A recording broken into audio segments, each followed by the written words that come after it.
second paragraph, we're going to explain what caused the mistake. Now, we don't need too much detail. That would be boring. But basically, we just need to show that we know what happened and we can solve what happened. It's not going to happen again. Let's look at some examples. The manager of the store has been out of the country on a business trip.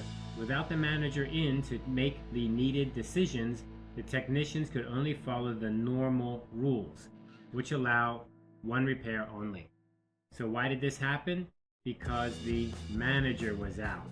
Okay, so nobody did anything really wrong. They tried their best, but there was a little bit of a mistake. It's not our fault, it's the repair store's fault, but that's okay. I'm just letting you know. Look at the second example, a little bit more complicated because the company did make a mistake. We have found the cause of the packing problem. The packing procedures for apples and oranges are different. Your shipment was accidentally put into our shipping computer as including 5 crates of oranges. 5 orange crates were used to pack apples by mistake. This is an isolated error as we begin expanding to new products. That's a great little example of explaining what happened. We packed 5 crates the wrong way by accident, and we sent it to you and they were damaged. Well, sorry about that. We know what happened. This means in the future it won't happen again. This is really the key point to the positive adjustment. Not only do you say yes and give the customer what they want, that's key, of course, but the other part is you show that in the future this will not happen again. You know, even if the customer likes my product, they don't want a situation where they receive a damaged product, or sometimes it goes missing, or something worse happens. They want to know that I'm reliable. How do I show I'm reliable? By having a mistake, owning the mistake. Yes, I made a mistake, and then explaining it's not going to happen again because we've changed something or we understand something. So that future relationship can go on. It's very important. Let's look at the third paragraph. In the third paragraph, we want to be specific and mention the future. We want to continue the relationship into the future. Maybe we can also mention that we're going to try harder. We're going to try to not make mistakes in the future. We can talk about service, we can talk about products, we can talk about supporting our customers more. So all of these things are positive things we can mention to make the receiver feel in the future we're improving. Let's look at some examples here. I am glad to hear you enjoy using our company's computers. I hope that this mistake has not changed your mind and that you will continue to be satisfied with Computer Hackers Advanced products. So what are we talking about? We're hoping in the future that everything will be okay and we're happy with that. That's pretty simple. Let's look at this second one, which is the company's fault, right? So the second one's a little bit harder. Please accept our apology for this mistake. We look forward to serving you again. In the coming months, we will be expanding our line of high-quality goods to serve our customers' needs.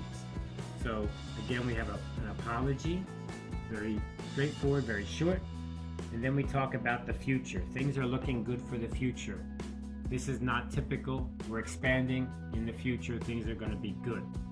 All right, so that's pretty easy letter to write, I think, because you're making the customer happy. You're giving the customer what he or she wants.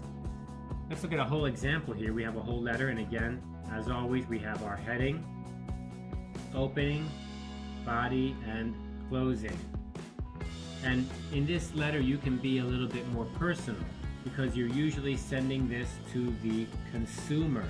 So this is a B to C letter, right? C, consumer. So you probably don't have a big subject line or an order number, although you can. But in a B2B, you would have to. You have to be more clear about that.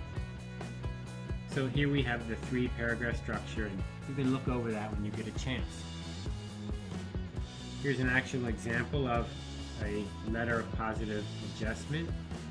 and again, it's kind of personalized to the person, and then a few paragraphs here. Now, this letter example here has 4 paragraphs, but that reason for that is because the first paragraph is all like a subject line.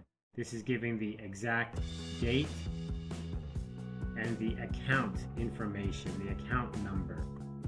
There we go.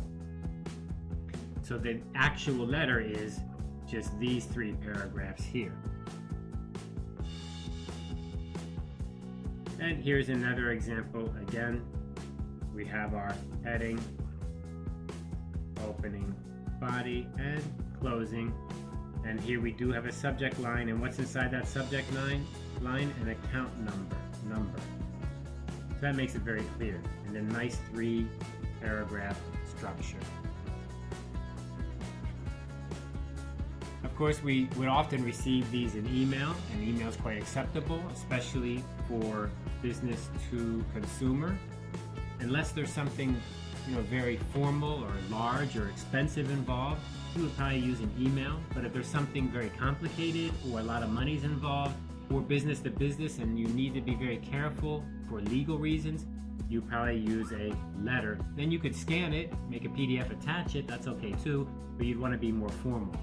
But business to consumer, we can be less formal, and so here's an example of an email. And so in the email, we have the receiver, of course, we remember that, and we do have a subject line, and then we have our few paragraphs down here. Okay, so that's the letter of positive adjustment. That is a good thing to do, and that should make everybody happy. Have fun with positive adjustments.